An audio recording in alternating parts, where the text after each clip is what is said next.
Abibifahodie. Today is Saturday, August 29th, and we have with us, as you see on the screen, Raising Awareness, Past, Present, Future, a phenomenal book by our esteemed elders, Olatunji Mwamba, Seba, and Baba Mkuu Mzee, Seba. We have in attendance Brother Obasi and Brother Boukman. We're just going to discuss this book. We've been through it, and we just want to get a little bit more insight as a way to let the viewers know, those who haven't read the book yet, those who have read it, just get a little bit more insight into the purpose and the idea that birthed this phenomenal piece of literature. So I want to welcome the elders first and foremost. Baba Olatunji, Baba Mkuu, welcome. Thank you for allowing me to come here. Well, thank you for allowing me to share for that. We've done.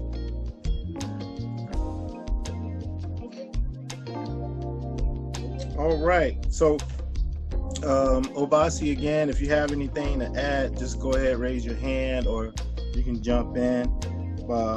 First thing on my list, I want to thank you both for what we call advancing the research. The book, Raising Awareness, Past, Present, and Future. Just looking at the references in the back, what we might call a bibliography, there are literally hundreds of sources. So I can only imagine the amount of intense time and dedication it took to prepare this work. You cited some notable scholars, Chukwuneye Kamalu, Obanga. I saw Job about 8 times, Yosef Ben Yochanan, just down the line, Wayne Chandler, so many. This is a lot of work. George Jackson, Kwame Jeche. So I'm gonna start. All right, starting the recording back up again, and I want to ask you, in advancing the research that you've done toward this work, I mentioned some of the scholars that you referenced in the book. Why was this important to you to advance the research that these many scholars and elders have done, that you glean so much wisdom from? Yeah, we have a very fortunate opportunity in this day and time to build on the works of, noted scholars who are now deceased, or our ancestors, and some are still around, who are still doing quality work. You mentioned some of them in the beginning. I mean, for me, a lot of the concepts, it's not so much that I've taken specific and individual ideas from these scholars. The concepts that are congregated by all of them, the congregated concept of nation building, the congregated concept of community health, and all those things. I concentrate on those things: community health, psychological health, emotional health. Those are the things that we actually have to concentrate on as a community, and firstly as individuals, and then as a community. I thought that when me and Olatunji first started talking about putting this book together, we thought that these themes and concepts were discussed by Dr. Ben, John Henrik Clarke, and Dr. Robinson, even Chancellor Williams, Job, these guys talked about individual emotional, psychological health, and which is the gateway to community health. However, whether they were so immersed in trying to get as much information to the public as they could, sometimes the message can become not convoluted, but it can become so technical, and so much information comes, can come so fast to the people that it kind of goes over their heads. So we decided to take a simplistic approach and take the conceptual congregated ideas and put it together in this book, Raising Awareness, Past, Present, and Future. So even though you see a lot of scholars in the bibliographies, and more specifically, the ones that we either quoted or used their source material in the chapters that I did and that Olatunji did, all of those people, all those scholars, all those noted ancestors contributed to the conceptual basis of the book. So the idea of presenting this information in as simplistic a way as possible was our goal. And this is the reason why it took nearly 2 years for us to finish it, because we started getting too technical. We started putting things out there in a way where people, we said, you know what, we need to slow ourselves down and really talk our way through this information as though we're having a conversation with people. Yeah. And because acting like you know it all, and thinking that, I'm the smartest guy on the block, that's nice, and it's good, it's noteworthy. But the most important part is the communication for people to understand. Now, I'm looking at, Brother Boukman, I'm looking at you, Kwasi, I'm looking at you, Brother Obasi, and I think Olatunji is going to be on here in a minute. I can sit and talk technical with you guys all day long. And I think Olatunji is trying to say something now. Know that we can't go by, your opinion, your suspicion, your idea, especially when it comes to educating the people. I think what happens is we can't substantiate any information we should be able to substantiate any information that we're, projecting or teaching or transmitting to our audience, no matter who that audience may be. It's important that when they get the information, that it is, number one, it's not corrupted by our emotional attachment to the information. Right. I think I might have mentioned that in that section that you're talking about.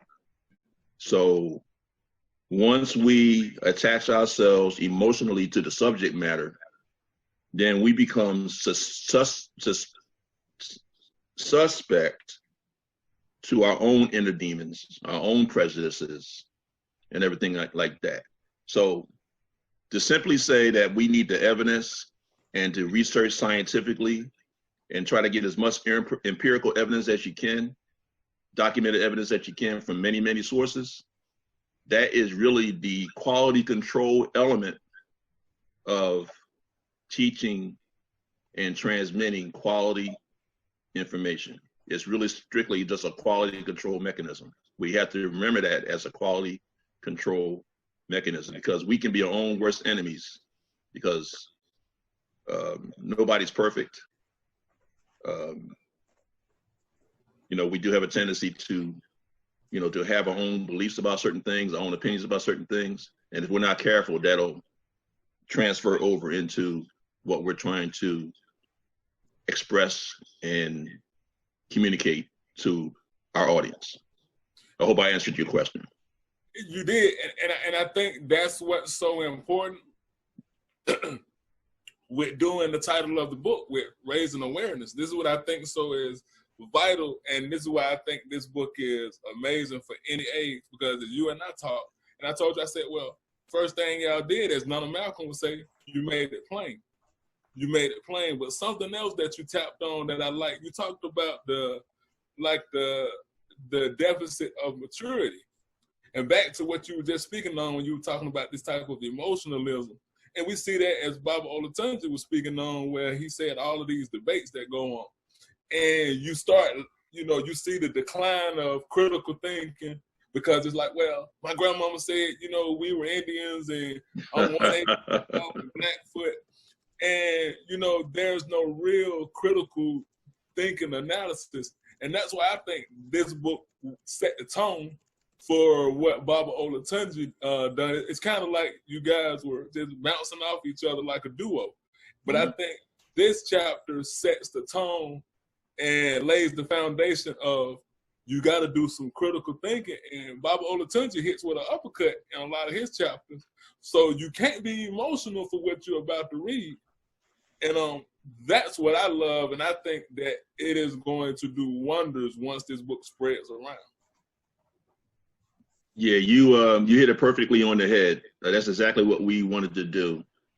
Much like the individual needs to take a look at themselves, take a real deep introspective look at themselves, and do a quality control sweep of themselves before we can think about going into community, do any kind of quality work, especially nation building.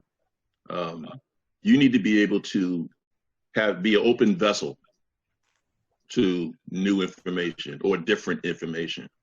And when I finished setting the stage, this is exactly what me and Olatunji wanted to do, the elder wanted to do, was that you needed to set the foundation, just like with any house.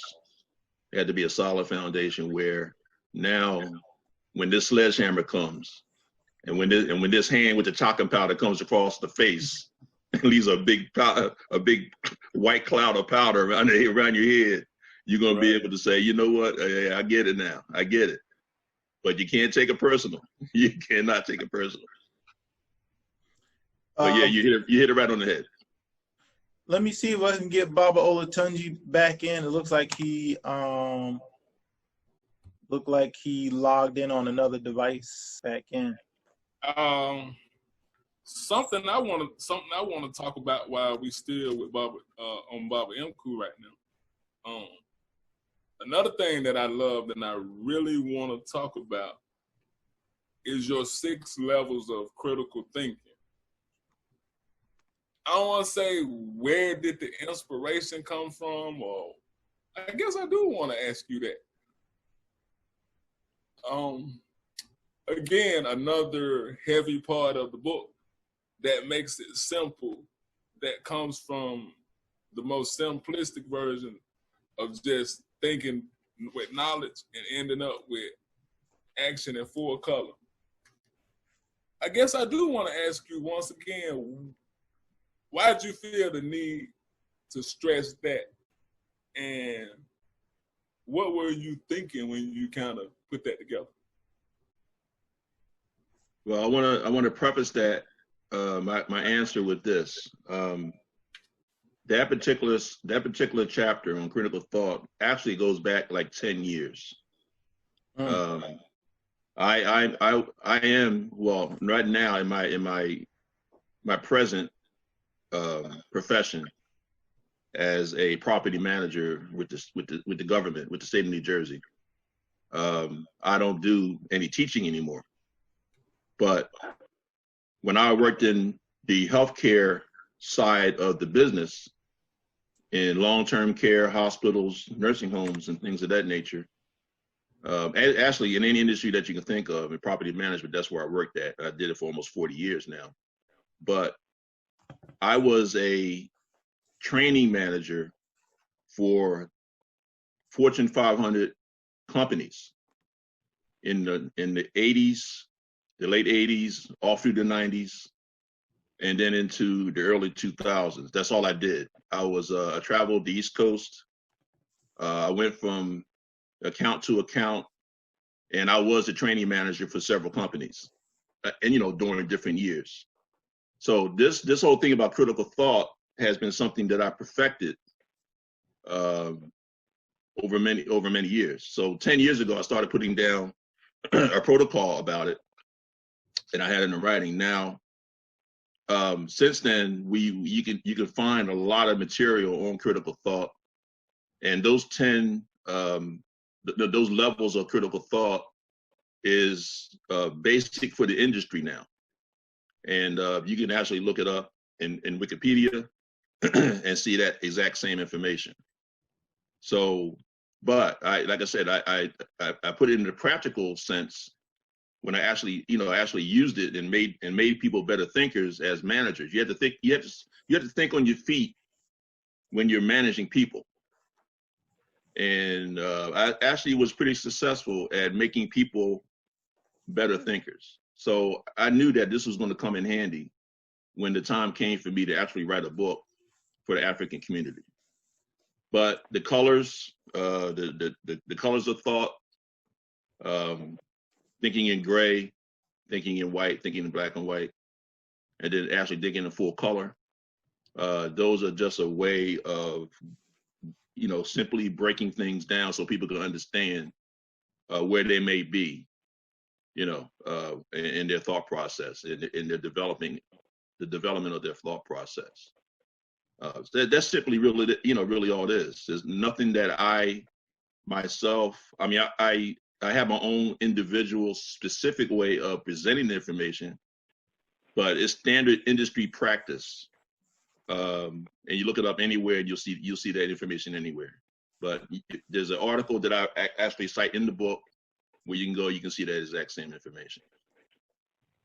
But again, it's all about how you present the data, how you communicate the information, and that's the most important part of it.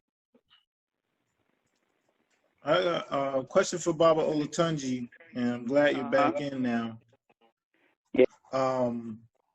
So in the work, you guys kind of tackled different topics, and you covered a lot on the Bible, Islam, the Moors in particular, and also some of this indigenous stuff that kind of floats around.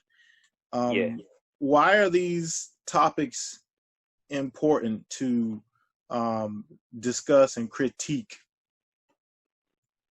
Well, for me, in my analysis of it, as I began to assess it, it all boiled down, all this boils down to the same thing: self-hate in being African, in being black. Because when they brought us here and chained us and enslaved us, one of the things that they made sure to do was to impose a self-hate on us, both collectively and individually, as a race of people. And then not only that, but to make sure they entrenched it within their own population as well. And so what I found was that we see this continuous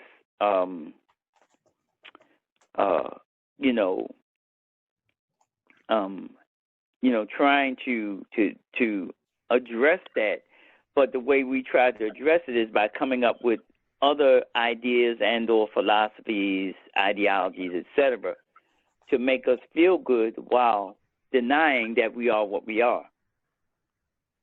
And so this is where you see the Moors saying stuff like, "I'm not black, I'm a Moor," and yet the word Moor means black. You know what I mean? You have the religious folk clamoring to be included in a group with a group of folk who hate them. And so what we're doing is running away from ourselves and our ancestral lineage and heritage to be with other groups of people. The Muslims, if you convert to Islam, they're trying so hard to be Arabs, so now the original Arabs was black. the Hebrew Israelites, the original Hebrew Israelites. It's all, so all of these, they see positive things in what these other folks have done, and they don't see any positive, contributions that we've made to civilization, when in fact, none of those other religions would exist had not we made the contributions that we've made as a race of people in all areas of people activity. And so that's why I wrote what I wrote, because I started getting this constant, I ain't black, I ain't this, I'm Muslim, Islam always existed, all kinds of craziness that can't be proven, in any way, shape, or form. So that's and then on top of that, you had the real hate word, the N word, which just totally disgusts me. I cringe every time I hear a black person use it. I rid myself, and see, I guess part of this is because, and I'm not bragging or anything. This is just a fact. I've been disciplined in this and doing this since I was 20 years old. I'm now 66 years old. And so I've been doing this for 46 years. Wow. And so, and even before that, when we used the N word, it was used, as we always say, them is fighting words. You know what I mean? So we didn't use those words it was never a term of endearment. And so when I hear people say, well, y'all had it in movies back in the 70s. Yes, we did. But who wrote those scripts? Did we write them? Well, I have to apologize because every once in a while I still use it, mostly to address certain levels of ignorance and stupidity. And I understand why some people do. And what I would say is that for me, it was easier for me to come up with another word than to use a word that our mortal enemies created to denigrate, terrorize, and demean us. So that's the reason you'll never hear me use it. And I don't think Kwasi's alone, because I say, Bob, I use it, but in that same way to characterize the behavior that has circulated around that word. Right. No, trust me, I understand, but I'm just saying that at a certain point, that's what we have to get back, get away from it, because I always, I don't know if y'all finished, if y'all got to that chapter yet, but I make a real strong argument. Yes. For why we need to stop using it. I don't want to give everything up. Right. But it's based in history. This whole the word Naga, I deal with that. The word Nigus, I deal with that. Yeah. So all I've done the research. So that's why I know that I'm taking the position that I've taken, and the chapter that I wrote is correct. As we used to say back in the day, ain't no air in it. Something I liked about it too, Barbara. And like you said, I'm not gonna give too much up because they gonna have to, purchase the book to get absolutely information. But one thing I do want to talk to you about, Barbara Olatunji, is you tackling the etymological word of, they keep saying, we keep hearing this, and I heard Nick Cannon make that same error in his interview with Professor Griff, and I'm not gonna say I was surprised that Professor Griff didn't correct it, because I have my views on that. But this whole thing that we keep dealing with, that Africa's being named after a European, Africa's being named after a European, and I was so thankful to you for dealing with that, Yeah. Because that's something that's so, you know, it gets thrown around a lot, so it looks like it's small. But in hindsight, it's doing so much damage, especially when you look at the state of where we are with social media. It's doing so much damage to the 12-year-old. It's doing so much damage to the 15-year-old. It's doing so much damage to the 21-year-old that I'm seeing people that say, I hate Africa. I can't stand it because it's named after. And what I love about it, you prepare people, you know, ones like me, ones like brother Boukman, ones like my brother Kwasi. You prepare us to deal with this. That way we don't have to deal with scatterbrain and Google babies like Nick Cannon. But I really like that part that you pointed out in the book, and you dealing with that. Right. Well, I you know, what I was trying to do was to, you know, I wanted to deal, because I had been, like I said, I had been, you know, dealing with that whole thing. You know what I mean? Mm. I'm trying to see if I'm still trying to get this screen up, but I can't seem to get it up so that y'all can see me. All this got is my name.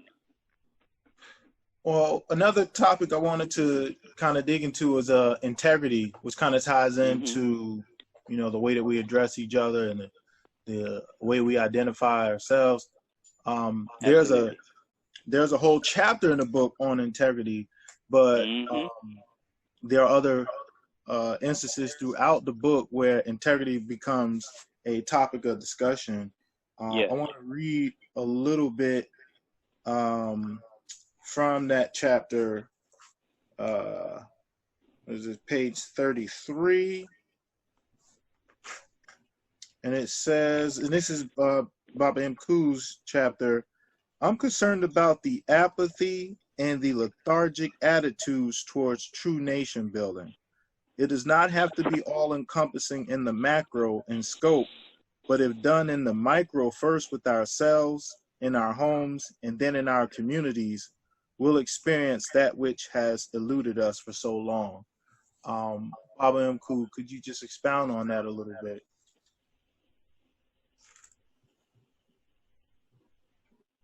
You gotta unmute yourself. Baba Mkuu, you're muted. There you go. I got it. Yeah, that was huge for me. I thought that was something that I needed to spell out right in the beginning, before I started expressing my thoughts and laying out the concepts. Like I said, I don't know whether we caught that part of the recording where I talked about the aggregated concepts of our ancestor scholars and our living scholars today, where this is how the book is conceived, where we want to talk about the concepts, not to get into all this individual data and just throw stuff at people all the time. It was important that we encapsulate it and be as conceptual as we can, so people can get it, make it as simple as possible. The apathy and the lethargy of nation building, that comes around, that happens because people don't really know what nation building is. They don't have a clue. If we took the time to listen to Baba Mulima Baruti, that's all he talks about is nation building. He talks about nation building all the time. But how many people do we? I know I've seen Brother Obasi in his class, because we've taken his class. We've taken several classes with the brother, and he talks about that all the time, nation building. But nobody really seems to care about nation building, because you know what? You haven't did any personal building. So would you say that's the foundation of nation building is building self? Exactly. Absolutely. Right. And that's what that sentence, that paragraph is all about. You know? Absolutely. So even before I even sit down and try to explain what nation building is, I can put Mulima and Baruti in front of you and have them lecture on that. I can bring the brother who wrote about nation, Brother Akoto, who wrote a great book on nation building. I can put him in front of a whole. I can put him in front of 1,000 people. But if nobody in that group of 1,000 people are working on personal integrity and working on the nation building within themselves, they could give forget the language. Go ahead and say it. They could give two shits about what nation building is. Yes. Because we're too busy chasing the ghost of capitalism. Say it again. Because you can't catch a spirit. You can't catch a ghost, but we're always chasing that dream, man. Wow. Right. So yeah, that is basically it. The microcosmic view that I actually talk about later in the book about the true nation building that we have to do. Yes. The cosmology of nation building, which it's not as deep as people may think if you just take the time to try to understand it. Dr. Foucault talks about that, the Bakongo, Kikongo cosmology of the geopolitical, eco-political, communal organization of African tribes and how they deal with their children and all those other things. We can build a nation if we use some of those concepts. Obviously, we need to modernize it. Yes. But nation building is not going to happen until you learn how to build up that personal nation within yourself. That's just the bottom line. Baba Olatunji, you want to follow up with anything from that? Absolutely. Well, and what I would say, because Mkuu just laid it out real clear, but to add to it, the only thing I would say is that when we begin the process of dealing with honesty and integrity, then we can build up good character. See, because somewhere we lost sight of the fact that I have to be right all the time. See, and what I say is I don't want to be right. I want to be correct. And so when you want to be correct, what you do is you're always trying to make sure that you are. So that's the difference. See, when you're right, I'm right. But when you're correct, you're always working towards correctness, knowing that you could possibly be wrong yourself. So what you're doing now is you work towards that, and you do that by virtue of looking at yourself and honestly, admitting that, that you have stuff that you need to work on. See? And so whatever that stuff is, none of us are perfect. But as I always say, we strive for perfection, knowing full well we shall never attain it. But that it is in that striving that we become better human beings. Because if we're striving, we're always trying to be better today than we were yesterday. And we will be better tomorrow than we were today if we keep working at it. See? And if we honestly look at ourselves. And so the problem is that we have people that are so busy, they're so caught up in the ego, and they're so narcissistic that they can't look inside themselves and admit when they are wrong.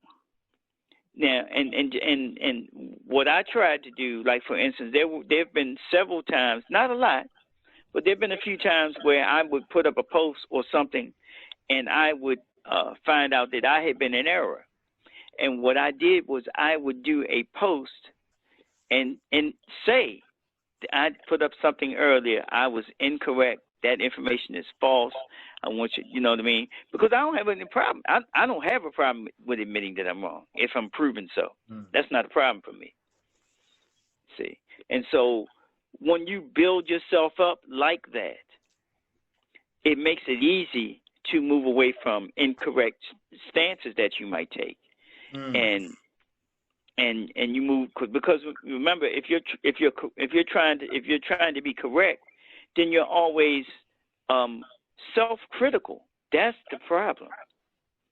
Is being honestly self-critical of oneself. I give you. I'm hoping I don't take too much time, but I wanted to give you a personal example of something that happened to me when I was very young.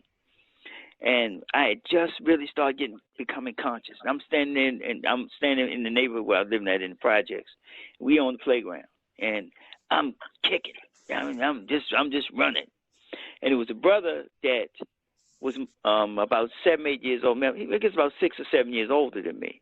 That came through that had done much more research than me. He had actually been doing a lot of reading. I had only been in this at this point probably less than a year. And he asked me a question, and it was a question that I felt I should have known the answer to, but I didn't. And so I admitted to him that I didn't know the answer, and I swore that day that was never going to happen to me again. And so what I've done is I constantly study, restudy, I sit back, I analyze, I'm critical, self-critical of myself. And but I'm stern and I'm firm because as a man and as I've grown to become an elder, I have to be, because I want men to be men. And so I demand the best of men because I demand the best of myself. Indeed. We appreciate that. We got about 10 more minutes left. Again, for our viewers, we're discussing the new publication by Baba Olatunji Mwamba and Baba Mkuu Mzee, book, Raising Awareness. Yeah, Raising Awareness, past, present, and future. What does this book mean to you? And I'll get Baba Mkuu to go first. What does this mean to you, not just as a person, but as a father, a grandfather, an elder in the community? What does this book mean to you? Well, number one, it sets the stage for future works that I would like to do before I transition out of this plane, this physical existence. It's simply a motivation to continue to try to do as much of the quality work that I can. And this was like a good start for me.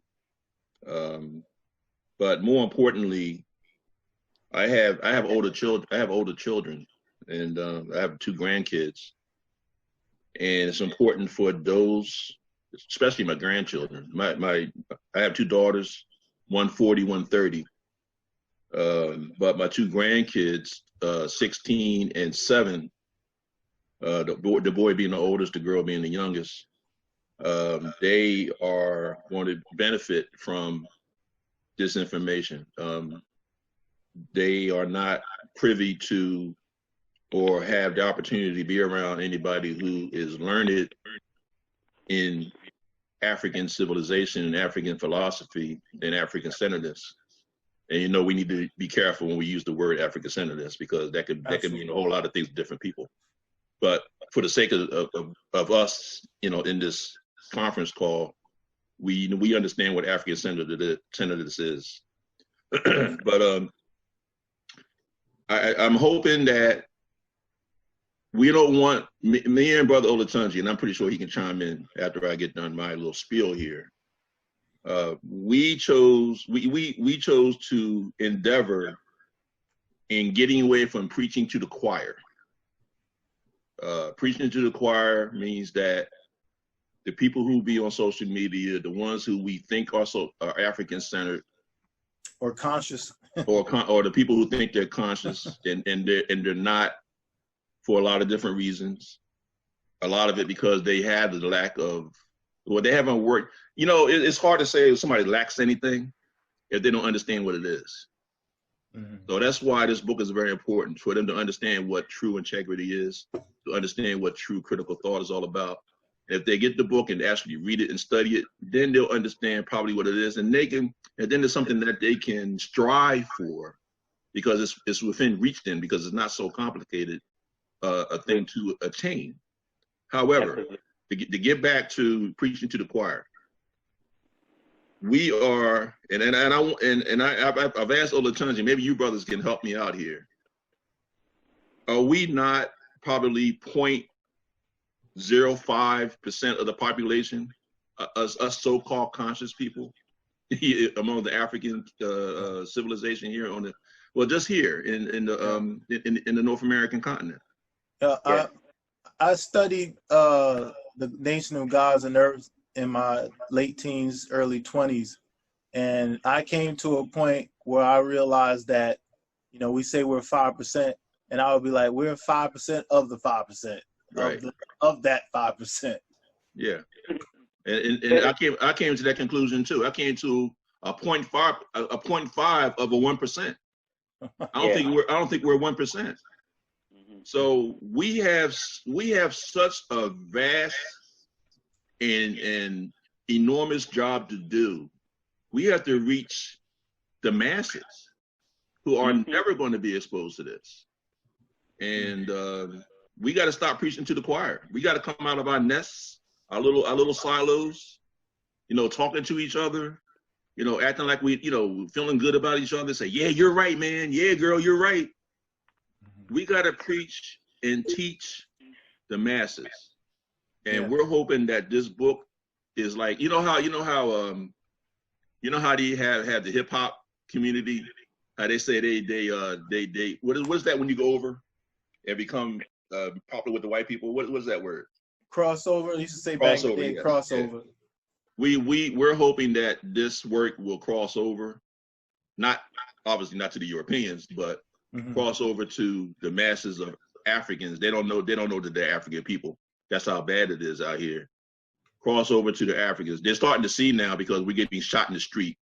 People are starting to wake up. They don't understand really yet what's going on, but they do know something's wrong.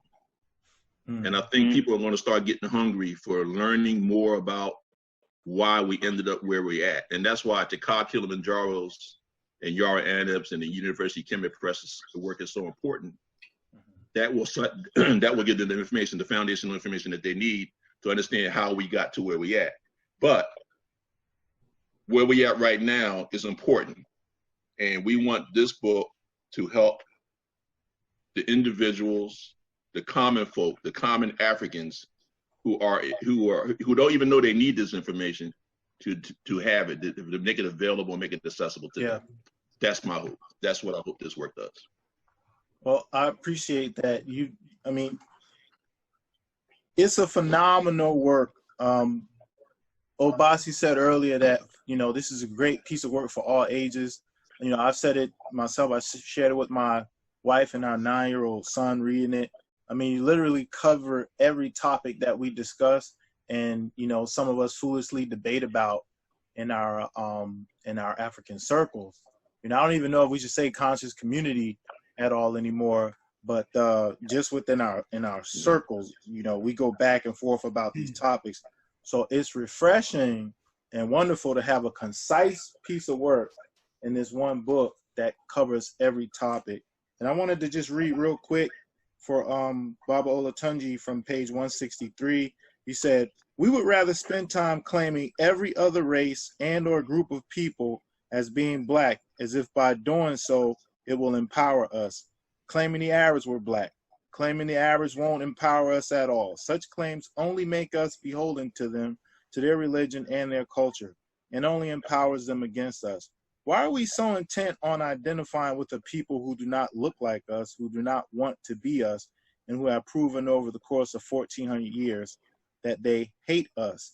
And you're talking specifically about Arabs, but you know, we can take this and apply it to, you know, the Hebrew Israelites, the Moors, the indigenous.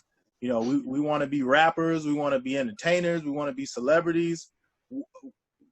We know where it comes from, but I want you, Baba Olatunji, to just give us your insight on where it comes from and how do we transcend beyond it.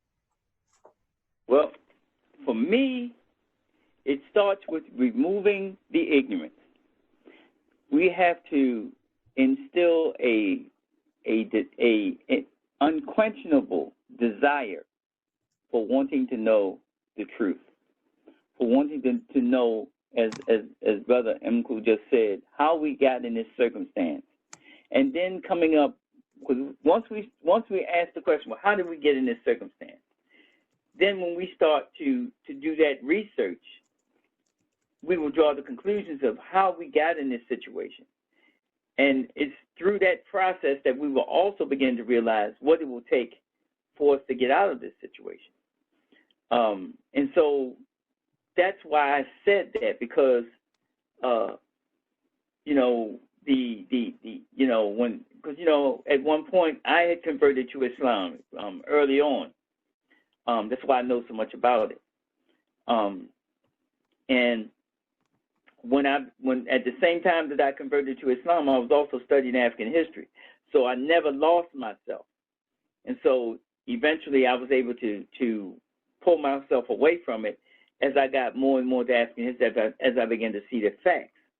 And so we, you know, when we're dealing with this issue, particularly when we start talking about religious beliefs, our dilemma is in the terms that we use. And so if we can get people to get to a process where they can begin to see that when they say, well, I believe, that they actually understand that just because you believe in something does not make it a fact. A case in point is, as children, being raised and living in the United States of America, overwhelmingly, most of us were raised to believe in Santa Claus. Mm-hmm. And so after we get about 10, 11 or so, somebody, our cousin or one of our homies, somebody told us Santa Claus didn't exist. And so we get to a point where we realize and we accept that as a fact because we know it's a fact. Santa Claus did not exist.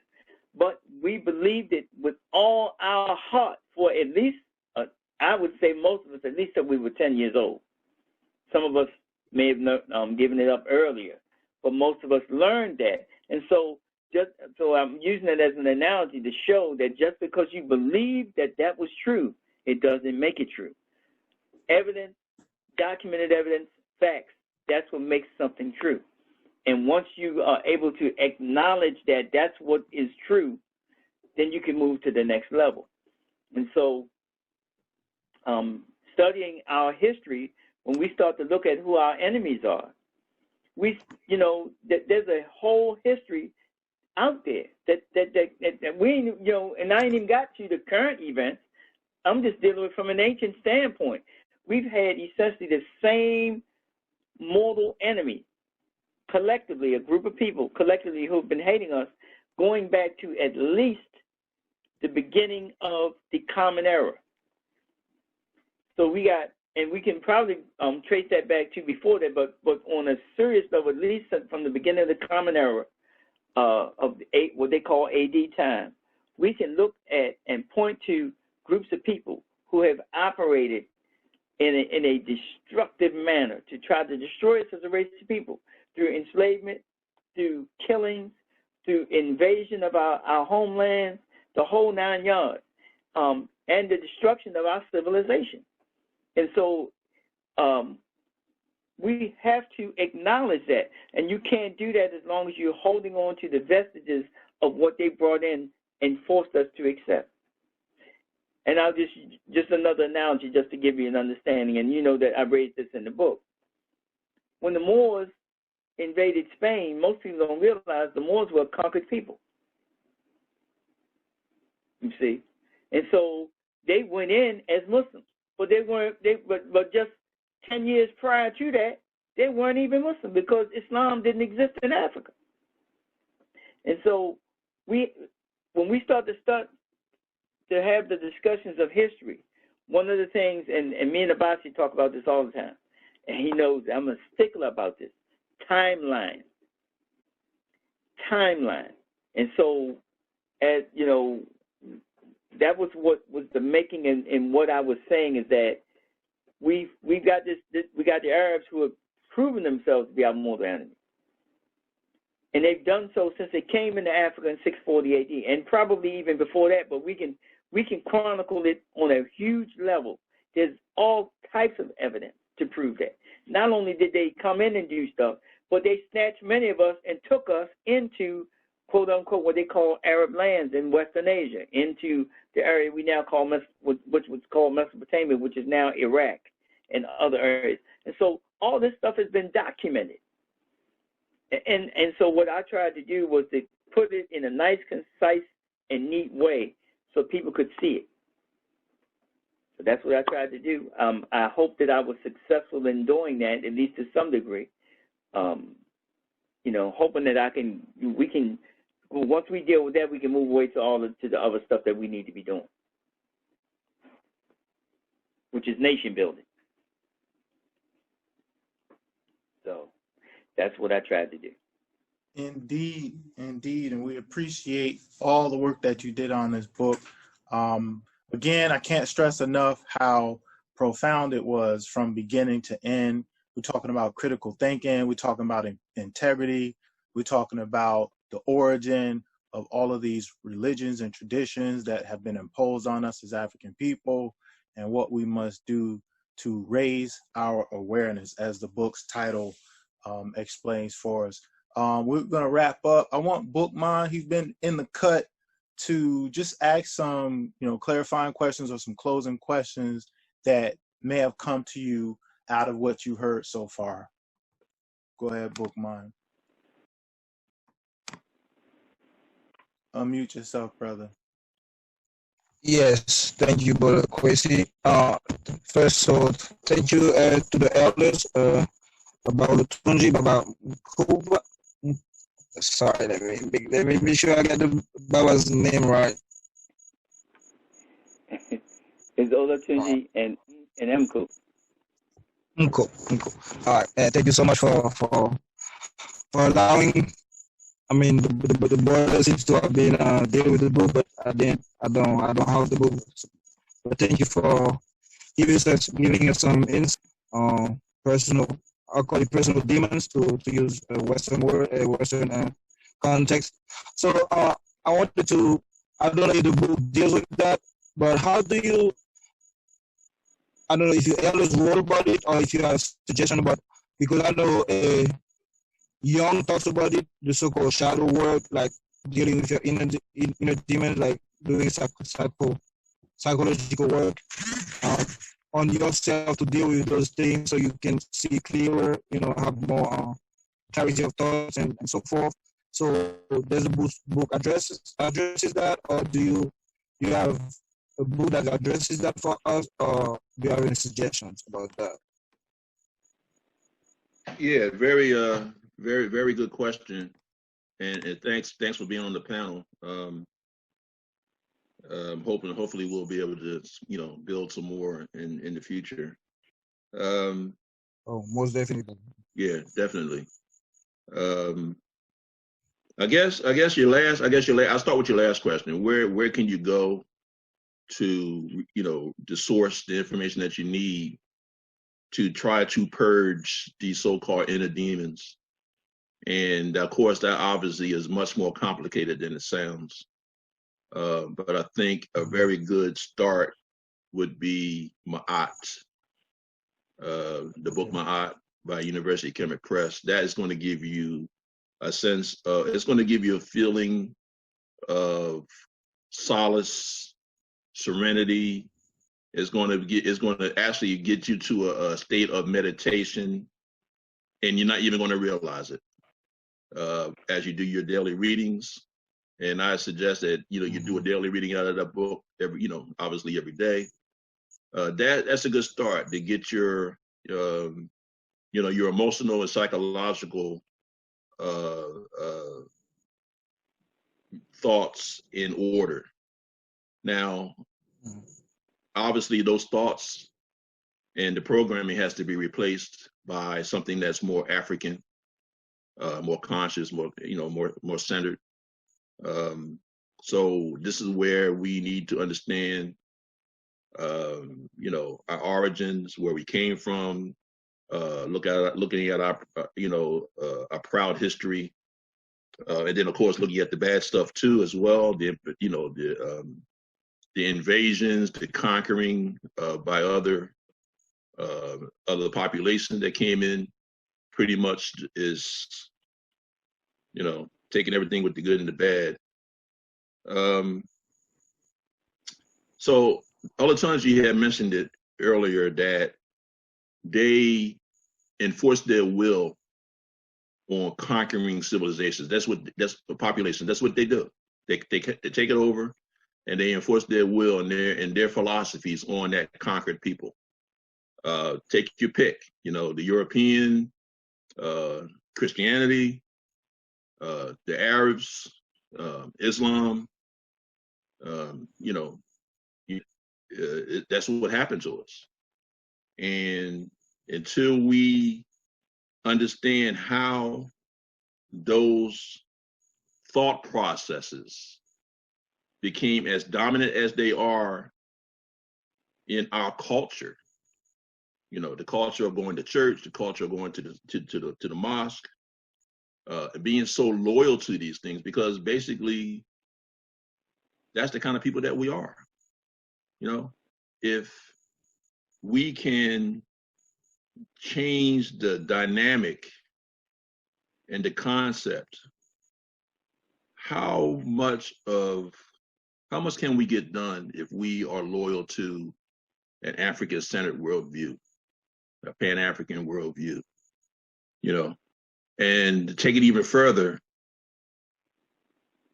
if we attach ourselves to the concept of a traditional African political institution. Now that's the end game. You know, we got a long way to go before we get there. A traditional African political institution that takes into effect, like I said before, the cosmology stuff that Dr. Fakao talks about, Dr. Akoto talks about, nation building, Tu Nwala talks about in his Igbo philosophy. You know, there you go. That's it, nation building. And Dr. Tu Nwala, who has a book on Igbo philosophy. We have a tendency, I hope I'm not jumping around too much, but we have a tendency to leapfrog over the basic building blocks of nation building to go right to nation building. Right. We can't do that. We can't jump into the backyard and say, you know what, I'm gonna put an addition on this house, and I'm not gonna get no plans. I'm not gonna consult any engineers. I'm not gonna look at the kind of soil that I got. I'm just gonna start building the shit. You know, because I got a book. I have a book, and it tells me basically what's in there, but I don't have a clue what I'm doing. You know, so yep, it's important that we purge ourselves. To answer your question, Brother Boukman, to purge ourselves of what I consider alien spiritual technology, because that's what it is. It's science to these people. It has become a science to these people. Alien spiritual technology. And once we look at it as an alien technology, forget about the spiritual stuff. Take that word out. Just put in there alien technology. We're not supposed to have that inside of our souls, inside of our thought process. That was never meant to be inside the African mind. That concept is something that we never should have adopted, because we were conquered. So we got a long way to go. And hopefully there'll be a few people who will latch on to the information. And just like Brother Jakar talks about all the time, planting the seed. And those seeds will germinate and become trees. And those trees will become forests. And then, of course, they'll have more seeds. And they'll have more forests, and they'll have more trees. So obviously this is going to be a generational process, brother. You know why I hate to say that? Because I'm not going to be allowed to see it. And that's a hard pill to swallow. But I've came to, I've came to the the very, very sober conclusion that I need to add to the discourse, and leave my mark as best as I can. And you brothers are the next people up. You guys are the next in line. You guys are going to be the elders, and you'll pick up where we left off at. But as we like to say on the basketball court, they got the winners. Yeah, you got the winners. brother Boukman, did I do okay? I probably was all over the place with that, man. No, you did well, Baba. Thank you so much. And I do have the book, Brother Kwasi and Brother Obasi and I, we've been studying it. We've been trying to do it on a regular basis, so I really enjoy the information in there. Boukman, do you have my phone number? What do you say, Baba? Do you have my phone number? I do. Okay, don't hesitate to reach out. No. Sorry, Baba. I thought Brother Kwasi was asking the question. No, Baba, I don't have your phone number. Yeah, don't hesitate to reach out. You got anything you want to talk to me about? Most days I'm available, and if I'm not, you can always leave me a message. I usually get back to you usually that day, if not definitely the next day, and always leave me a message if I'm not here. I think do you wanna give me your phone? Brother Obasi, can you text it to us in our message chat? Yep. Because I don't have it. Yeah, because I'm always available, man. You know, I'm retired, so I don't work. Make sure brother Boukman gets my number too, Obasi. Yeah, we'll pass them around. We got a little chat. These are my two brothers right here. Okay. I probably talk to them, every week more than anybody else. As a team. Yeah. All right. Baba Olatunji, can you go ahead and close us out, and also make sure that you state where we can purchase the book for anyone who does not have it. Give us some closing words, and also let us know where to purchase the book for anyone who does not have it yet. Purchase the book at https://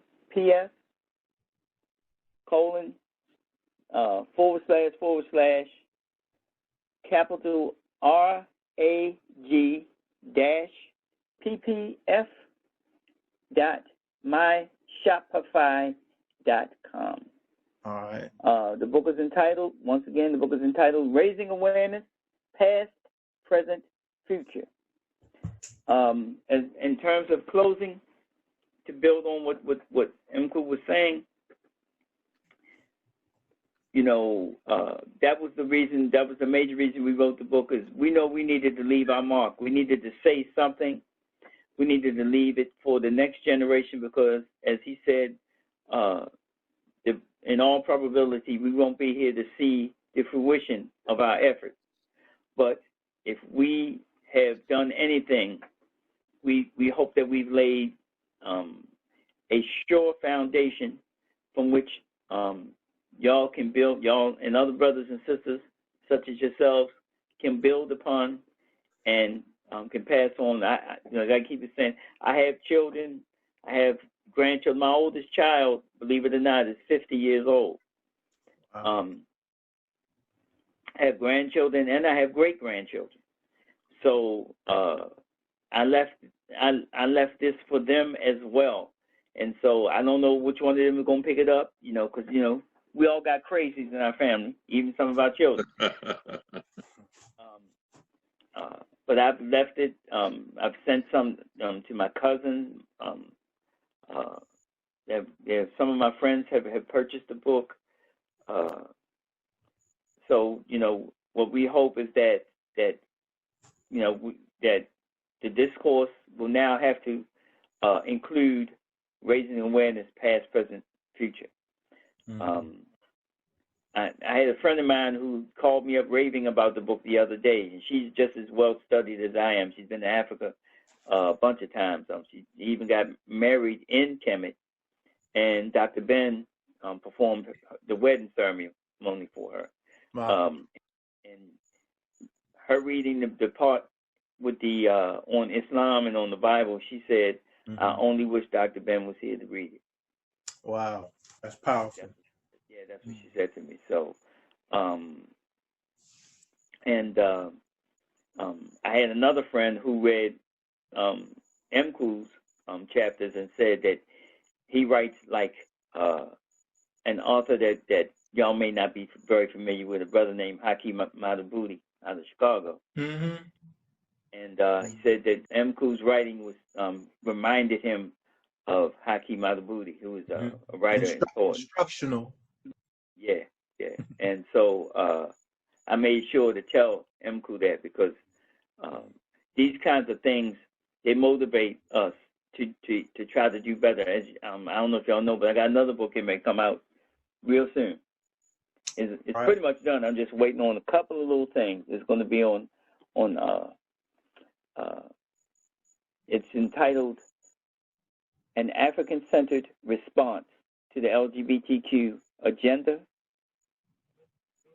I'm sorry, an African-Centered Response to LGBT. It's called An African-Centered Response to the LGBTQ organizations and their agenda, the conversation no one wants to have. So look for that, because that's going to be coming out real soon. And, all right. it's almost. Bring the smoke. Bring the smoke. I always tell him, I said, you're a bad man, Baba. Yeah. I just lost 25% of my friend list. Yeah. And then another 10% that I didn't know about that was in the closet. It's the ones that you don't know about you're going to lose. I already know I'm going to have family members mad at me, and everything. But, it is what it is. My thing is, and I've always said this, is that I love black people, but I don't have to love what they do. Absolutely. And so when they out of order, they need to be called out that they out of order. And if they don't like being called out of order, that's not my issue. That's theirs. They got to wrestle with that. But I'm gonna call it how it is. One of the beauties of getting older is, and if y'all have had any experiences with like Grandma Betty and that type of stuff, they really don't give a damn what nobody said. They usually say what's on their mind, and I'm at the point where that's why I'm. But the book is not mean spirited by any stretch of the imagination. It's a matter of fact book. It deals with again, just like the as I was explaining earlier. It's based on all these different discussions and debates I've had on the issue, and so what I'm doing now is I've listened to all of their side of the argument. And here's the thing. Nobody has, aside from Faruti and the Genie, has actually done a whole book addressing them. And the major difference in the book that I'm doing is that my book is in response to addressing them since social media. So I've had an advantage of being able to see the different angles and narratives that they've been running over the last 10, 12 years. And so here is the African-centered response. And that's what the book's going to be about. Shay. Well, we appreciate that and all the work you do. Once again, raising awareness, past, present, and future. I'm sure Baba Mkuu is going to doctor up this video really good with the book. Do his thing. I appreciate Brother Boukman and Brother Obasi, and much respect and love and admiration to you, Baba Mkuu and Baba Olatunji. Right back at you, my brother. Right back at you. Y'all brothers, y'all the ones that inspire us, because we know that our work is not in vain. That's important, Absolutely. Absolutely. This is something that we've been planning, Obasi and I, quietly. We talked about it weeks ago. We said we're going to do it, but what did I say the other day? I'm consistently inconsistent. So I'm working on it. My wife and our family, we're in the process of moving, so things have been really shaky lately. But I'm glad we were able to bring it together. And without further ado, you know, I want to say Abibifahodie, peace and power to everyone to you, Shay and Baba Mkuu. We look forward to the finished product. Again, raising awareness, past, present, and future. Go ahead and get your copy today. Yes, sir. Do I. Abibifahodie. Abibifahodie.